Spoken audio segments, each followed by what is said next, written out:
data deep dive on findings from the 2024 Candidate Experience Benchmark Report.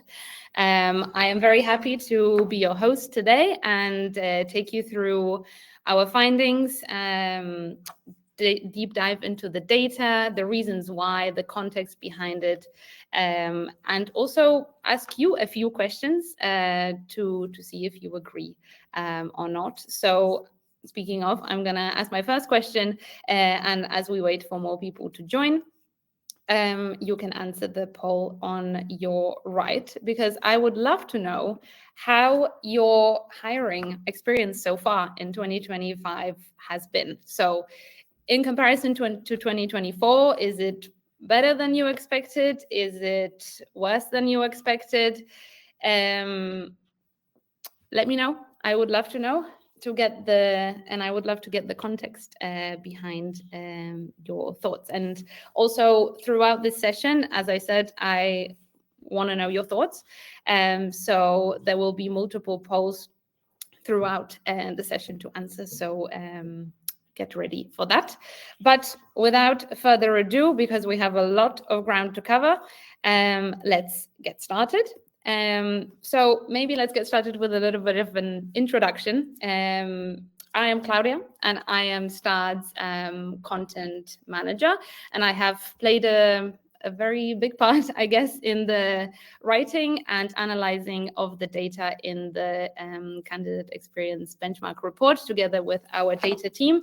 So I feel like I have a lot of knowledge in here that I cannot wait to share with you in today's session. And if you are not aware of Stad and what we do, we are a candidate experience survey and analytics platform, helping companies worldwide improve their hiring based on insights. So we help companies automatically collect feedback from all stakeholders in the recruitment process at every step of the journey, allowing you to optimize and turn your process into a competitive advantage. So thanks to all of this data collected from hundreds of companies around the world and millions of candidates that have gone through the recruitment process, we were able to put together this report and also talk about the findings and pull out some trends based on that.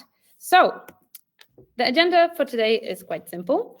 First, I will discuss the context of candidate experience in 2024, because we cannot talk about the data in a vacuum. The data has its context, and the reasons for and the patterns that have emerged have its source in the labor market trends. Then, obviously, I will present you the thing that you have been you care about the most in this session, which are the findings from the 2024 Candidate Experience Benchmark Report, and I will deep dive into the data behind it and some lessons that we can learn from it. And I have also pulled some word-for-word comments from candidates to show you examples of what they are saying, and some of them I have had to censor due to some profanities, because people are quite passionate in the recruitment process, so cannot wait to share those with you. And then we will move on to hiring in 2025. So after looking back at 2024, we come back to the present and look at the future of what to expect. At the end of the session, obviously, we will have a Q&A. So if at any point throughout the session you have a question about the data, about Stad, about any of the trends, please write them in the chat and I will get to them at the end. So let's start with the context of candidate experience in 2024. And there are no extreme things to report in 2024. We have all been there together. We have all experienced hiring and getting hired maybe in 2024. So there have been no big changes, no extreme mass layoffs, and no extreme changes like in the years prior. So there has been a huge focus on optimization in all areas of the business, and that includes talent acquisition. So hiring strategies have actually focused more on sustainable growth in 2024, but that doesn't mean that recruitment was easy. The challenge of attracting, hiring, and retaining the talent that you want remained. So talent shortage got a new meaning. And that is because 74% of employers reported struggling to find the talent or the skilled talent that they need. So this annual report by the Manpower Group shows this trend very clearly. This was at 74% in 2024, and it has remained around the 75% mark for the last 4 years. And this is actually quite interesting when you put it against the backdrop of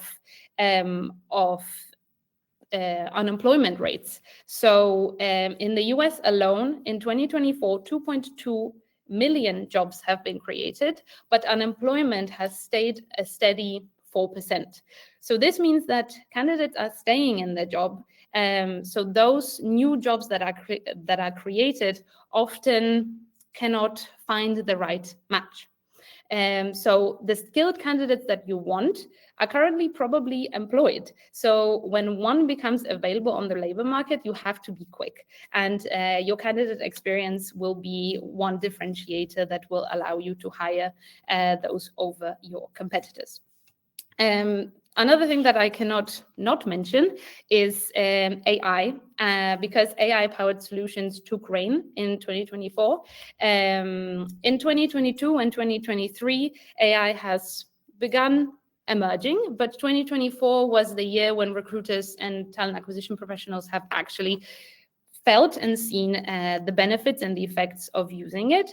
And actually, 39% of recruitment professionals have said that AI-powered solutions have made them less stressed in 2024. And you can see that they have been using it for a variety of different things in recruitment. So it goes from something as simple as generating a job description to something as involved in the recruitment process as analyzing the performance of a candidate's interview. So it's a good tool to have, and it's going to continue to grow. But now the question is, will it in any way impact the candidate experience? And the third thing that we cannot omit here is doing even more with even less. I just said that 2024 was a year of consolidation, what a hard word to say, following all the mass layoffs. Recruitment teams have been shrunken, so they had to do more with less. And actually 54% of recruiters find their job more stressful today than they did the year before. And 48% of them say it's because they don't have enough candidates to fill the roles, and 44% say that it's because they have more roles to fill in general. But the paradox here is striking, because while recruiters are stressed about not being able to fill the roles that they need to, the number of applications that they have to process every year per recruiter has actually gone up to 2,526 per recruiter. That's a lot. But at the same time, there is also a talent shortage. So there is a lot of paradoxes that we were juggling in 2024. So in a quest towards optimization, companies have been leveraging more and more recruitment analytics, and this is where candidate experience comes in. So now I will just very, very briefly explain the NPS framework, because this is what the report is built upon. So if you are not familiar with it, you might find these numbers a little bit confusing. So a way to quantify your candidate experience, efforts, and take a temperature of your overall performance is using the Net Promoter Score framework. And actually, I have a poll for you now, because I would love to know how are you currently monitoring your candidate experience? Because we use the Net Promoter Score question, which is based on your experience, how likely are you to recommend others to apply for a job at the company you just applied for? We put that in the surveys that we send out to candidates, and that lets us keep or monitor a continuous temperature of the performance.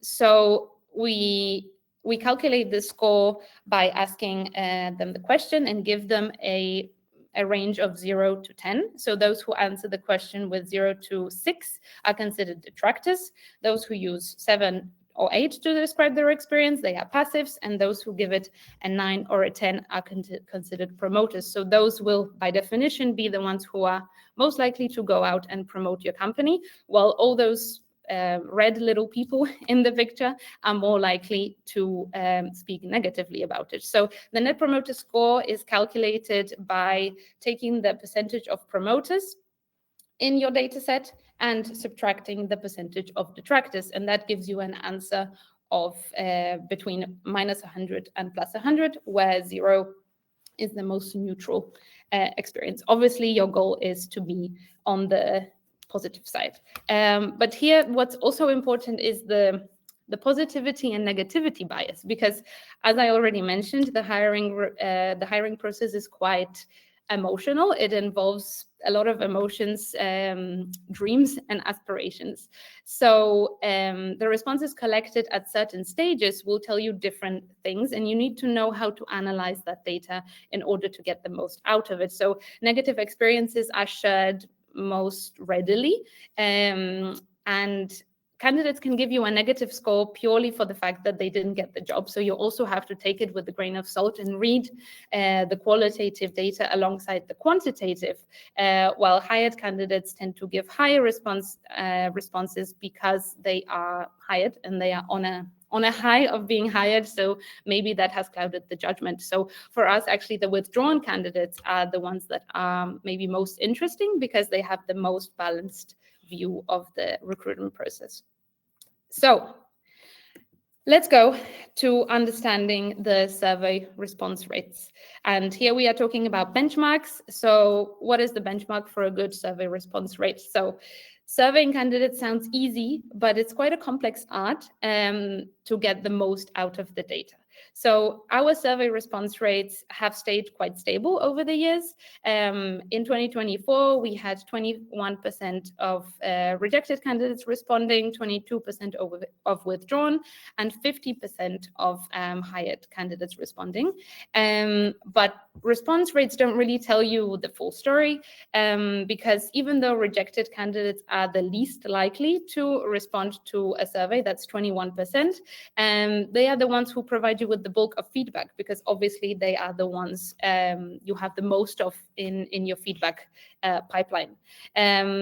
If you are sending out candidate surveys to understand how you are performing, the reminder email is actually something that you should consider, because as you can see here, almost a third of all of our responses in the data set used in the report come from the reminder email. So if you do not have currently an automated way to send that out, you might be missing out on some very vital input. Now let's talk about the average CNPS over time. This is aggregated, and since we have been doing this report, so that is 2022, you can see that the numbers here have maybe stagnated a little bit, and this matches this trend that I have previously talked about, which is the fact that candidate experience has been put on the back burner because there have been more important things to take care of, like mass layoffs, optimization, I cannot say that word, so I'm going to stop saying it. But what's good is that it hasn't been declining. So this will, of course, also differ in different company sizes, regions, industries. So if you download the report at the end of the session, or if you have already downloaded it, in the appendix, you can see all of the different breakdowns per different segments, so you can compare your own performance a little bit more accurately. But let's go and review all of the findings from the report. So as you can see, candidate experience impacts your overall hiring success. And this is a conclusion that we have obviously made early on. That's why we exist. But when you think about the numbers here, look at the funnel that I have here on the slide. At the end of the funnel, you have a big fat red box, which represents those who withdraw from the recruitment process, and a smaller green box, which represents those who have been hired. If we extrapolate our data and say that 1,000 candidates go into the funnel, 100 of them will withdraw the application at some point of the recruitment process. We've simplified this here and put them at the end, saying that they have rejected your offer. But think about it this way: for every 76 people that you hire, you lose 100 of them. And also, how many times have you had to go with your second best? How many times have you experienced that because your original number one choice has rejected your offer, the productivity of the one that you ended up hiring wasn't as good? So this often means that if you have a lot of dropouts throughout the process, you might have to restart the process from the beginning. Or again, you might have a less qualified candidate in the position. So you ultimately are losing out on productivity, time, and money. And I would love to know, have you been experiencing any more candidate drop-offs or offer rejections so far this year or in 2024? Because that is a trend that we are seeing a lot more, and I will dive deeper into the reasons why candidates withdraw a little bit later in the presentation. Now, again, another universal truth that rejected candidates will talk negatively about your company. I talked about this in the negativity bias. Obviously, because you are rejected, you are unhappy, you are going to automatically have a bad experience, or you will say that you had a bad experience, but you can definitely control how your brand is being perceived and how your brand is being talked about after even an unsuccessful recruitment process by prioritizing great candidate experience. So in 2024, the average CNPS for rejected candidates was -6. And taking into account how many people are rejected on average in a recruitment process, that's a lot of people who could be talking negatively about your brand. So imagine if you have 10,000 candidates applying in a year, that's 8,246 people who have the potential of talking negatively about your brand if you are not careful. So when it comes to the reason why, here you can see the sentiment analysis for withdrawn candidates and rejected candidates, but again, I want to zoom in on the rejected here, that the topics that have the most negative sentiments around them are the feedback that rejected candidates receive, diversity, equity, and inclusion topics, and also the time-consuming assignments. That is also something that I will mention a bit later. But here I've pulled some comments directly from our platform, and I would like to highlight this beautiful one. I just got holding emails and never a response about a rejection or interview. You are much less engaged than other companies I applied to. I have a role elsewhere now. Many thanks. So you can see that those who are choosing to withdraw, or those who are rejected, you are being compared to constantly to others, and they will obviously walk away happy in their new role, thinking that your company is something they would never recommend their friends and family to apply for. Now, withdrawn candidates, let's go back to those, because with 64% of candidates who withdraw do so because of bad communication, and also that's followed by lack of responsiveness, unclear processes, and misaligned expectations. So all kind of going under the communication umbrella. And inconsistent communication and long hiring timelines really lead to candidates withdrawing. And something that has been an emerging challenge that we saw in our data is actually that companies who shift back to office first policies see a lot of withdrawals, because the communication around that maybe isn't the best, and candidates expect being able to work remotely or hybrid, but in the end, during the recruitment process, they find out that they cannot. So here's a few more comments, this time from withdrawn candidates. You will also receive this slide deck after the session, so you can read this a little bit more carefully. But again, there is a lot of notions of people choosing competition, speed up the process. I had two other offers that I needed to act on. And also what's interesting here is be upfront about the relocation needs. I wasn't told you wanted someone to relocate to a different country so they could be in the office 3 days a week until the end of the interview. So the communication issues here are really low-hanging fruit. So it's all about talking about the right things at the right time. Finding number 4, we have improving your assessment framework will boost your CNPS. And candidates rejected after assessment report the lowest CNPS of all rejection stages, with an average of -23. And here in this category, the highest rating we received in all of 2024 was only +16. So for context, candidates rejected after an interview rate the experience 138% higher on average. So it's a very frustrating touch point, and we often hear it from a lot of our customers that candidates are unhappy at the assessment stage. And this is likely due to the amount of work that is required of them. And when time and energy are invested, and when they don't align with the quality of the experience that they receive, they are obviously going to be quite unhappy. And when we look at the comments here and try to understand the topics that are being discussed, we can see that the biggest concerns again are raised around communication, length or structure, or the relevance of the assessment. So then when I looked at the comments that were simply mentioning the assessment, 79% of candidates criticized the structure and design, and 21% questioned the relevance. So this is quite fixable with clear standardization and alignment with the role requirements, and communicating well about how this assessment is relevant to this role. And obviously rejections here are inevitable, because you have to reject somebody, you cannot hire all of them. But as long as you are good at communicating, you have a good communication flow from the start around the assessment, you can moderate the experience that people are having. So again, here I have put some comments.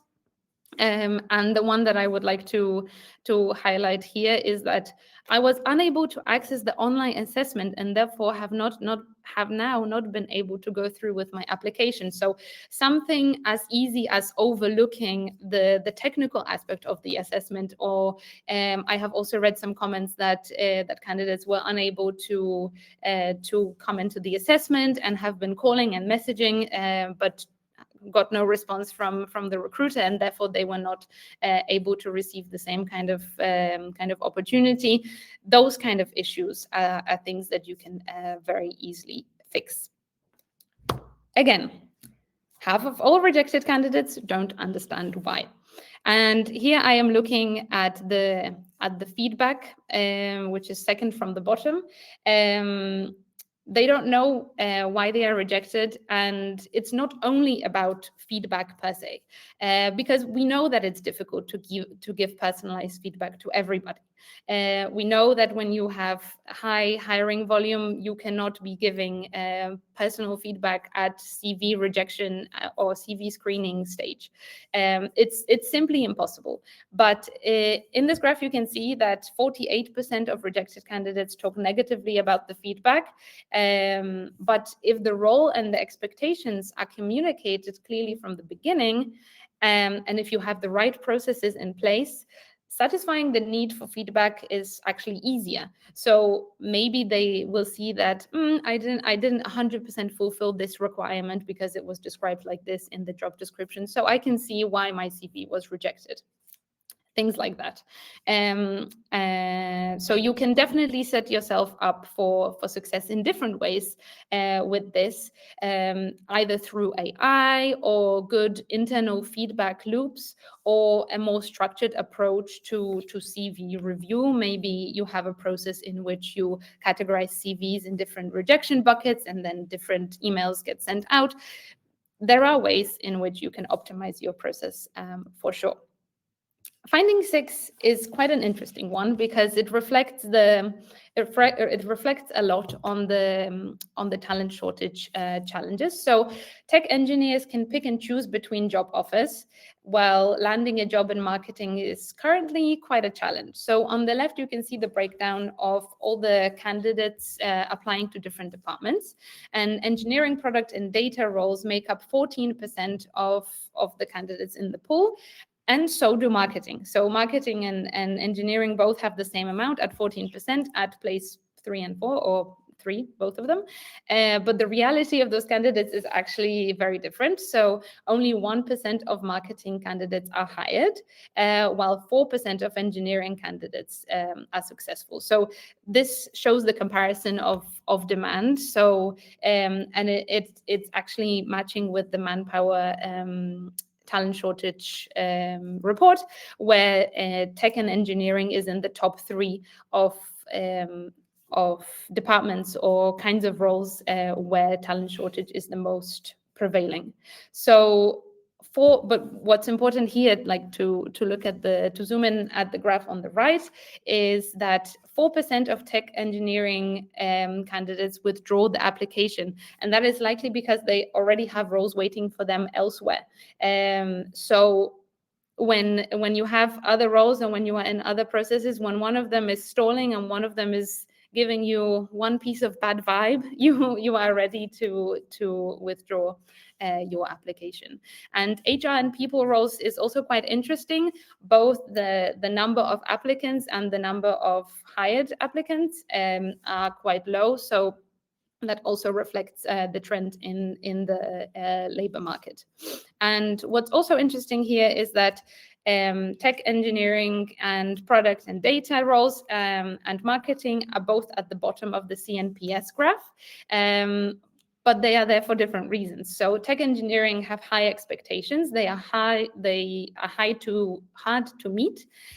So marketing professionals are more frustrated with the lack of opportunities and lack of success, whereas the engineering candidates just have high expectations that you have to meet if you want to hire the best ones.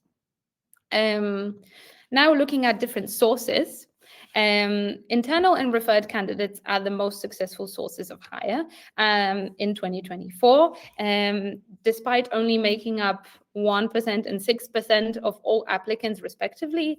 Internal candidates have a 45% success rate, while 25% of referred candidates are hired.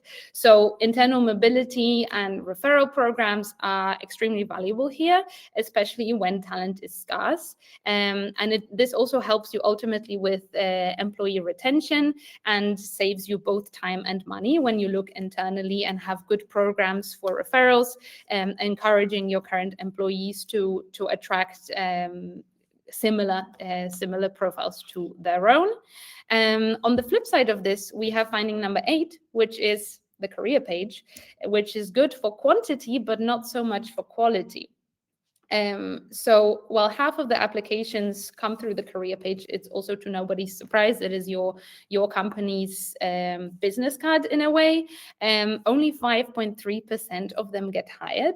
So, and quantity here isn't a bad thing, because in the job market that is quite competitive. You want to cast a wide net to increase your chances, but you have to strike the right balance. So you need to put good effort into relevant talent attraction tactics and studying your ideal candidate profile.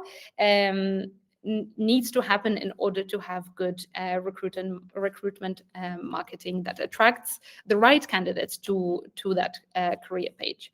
So again, would love to know, what is your most effective candidate sourcing challenge? Is it your career page? Is it something else? Please let me know. I would love to know.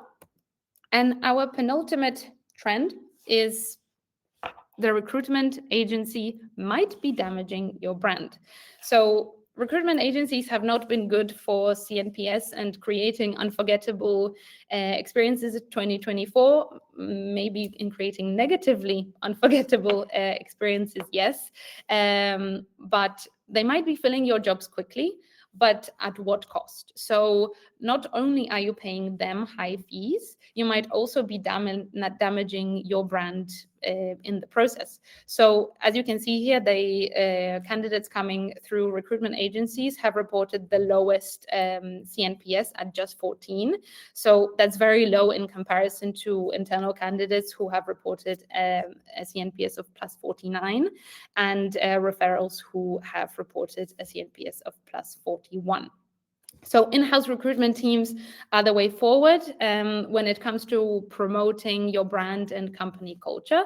So focus on giving them the tools and the processes that they can thrive in. And maybe if you are right now an in-house recruitment professional looking to find some more budget, maybe review your sources and see if maybe you have the same trend in your own data, as maybe there is a case that you can build to reallocate some budget towards some internal initiatives. And the last finding from the report is that small and medium businesses ultimately create better candidate experiences than larger enterprises. And large enterprises have dropped from plus 30 average CNPS down to plus 25. And that is the group of companies that have dropped the most in comparison to last year. And there is also a huge difference between large enterprises, so those who have over 5,000 full-time employees, and those in medium companies who are leading the race at plus 48. But we know that the larger the company, the more complex the hiring process becomes, and often the candidate experience suffers. So the data also shows us that large enterprises see the highest withdrawal rates, suggesting that it's not only the candidates that are having a bad time, but also the company is also most likely losing out on great talent to competitors. So mid-sized companies have actually found the perfect sweet spot, so those who are between 501 and 1,000 full-time employees, because they balance the structured processes with a personal touch. So even though they hire the least candidates, maybe they have less open roles, they are less known, that means also that they have the most rejected candidates, which means that they have the most opportunity to receive negative feedback, and they still are the ones with the by far highest CNPS. So one way to ensure that your CNPS is high in a large enterprise is internal alignment. So understanding how all your stakeholders involved, so hiring managers and recruiters, how are they collaborating? Are there any bottlenecks that you don't know about? Are there any low-hanging fruit that you could already leverage? And also in that process, boost the satisfaction of your recruiters and your hiring managers. So speaking of hiring manager satisfaction, I wanted to give you a little sneak peek into our upcoming report, which we always release in June. So there is still a little bit of time left there. But I think that I can let you in on a little bit of a secret with the hiring manager satisfaction NPS. So in 2022, the average hiring manager satisfaction was at 69, then it went down to 65 in 2023, but now it has climbed back up to 72, which makes it at an all-time high. So as more companies are leveraging use of AI, hiring managers are becoming more satisfied, and therefore they also have some more equipment or some more tools to provide a better candidate experience. So keep your eyes peeled, because we will be releasing that report in a couple of months. Now let's quickly touch upon 2025 before we move to the Q&A. And the last poll I have for you is, what is your biggest focus for 2025? I would love to know how that compares to what we are thinking and what we are experiencing. So obviously, again, we cannot talk about 2025 without mentioning AI. And AI-powered tools are already reshaping recruitment, from resume screening to automated assessments. But the question here isn't really if AI is going to be part of recruitment in 2025, but rather how is it going to impact candidate experience. So AI is not going anywhere. AI-powered solutions will continue to grow in popularity for sure. But optimization is one thing. Don't give too much away to AI. That is our piece of advice. Of course, as you implement new tools and new tactics, including AI, you need to monitor how they are impacting the human experience of your recruitment. So surveys, opening to feedback, understanding how your new AI-based tools are impacting the experience is key, so that you can optimize as you go along.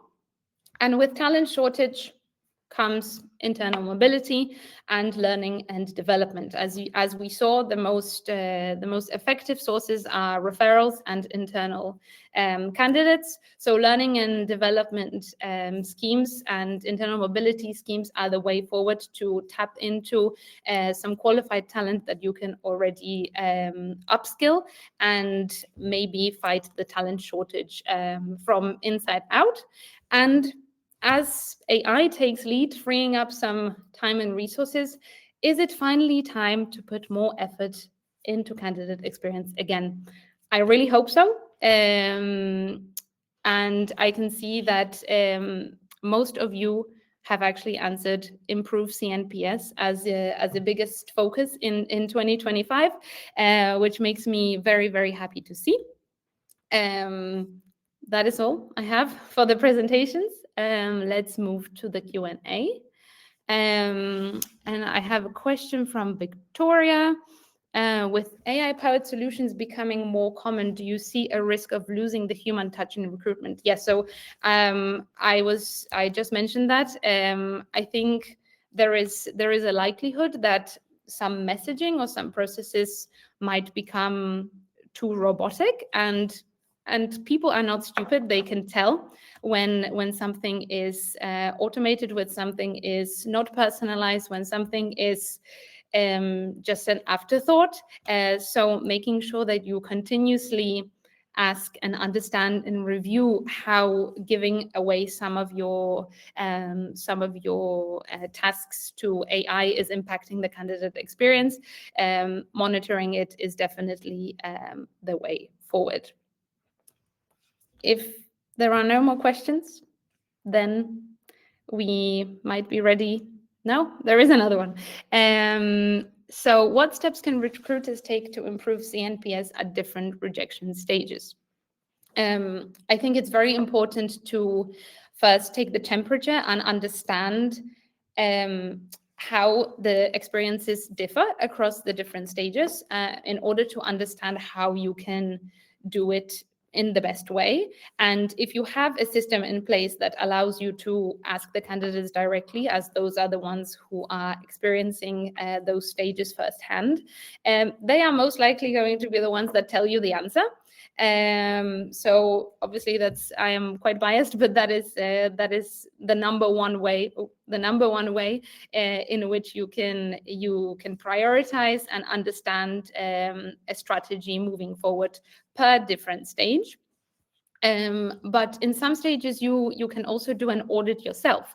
So, for example, the application process, you can go undercover or ask one of your friends who is independent to go undercover and apply for a job at your company. We have an audit checklist, so you can see what you should think about at different stages, and ask yourself very honestly those questions, and the answers will very easily come. All right. So if there are no more, then thank you so much for listening. If you haven't read the report yet, you can download it here. It should just have come up on your screen. If you have downloaded it, let us know what you think on our LinkedIn, or send us an email, or send me an email at claudia@start.com. I would love to read your reviews and see how useful the report has been. Thank you for your participation. Thank you for all your answers in our polls. And thank you for listening to my presentation. Have a lovely afternoon. Bye.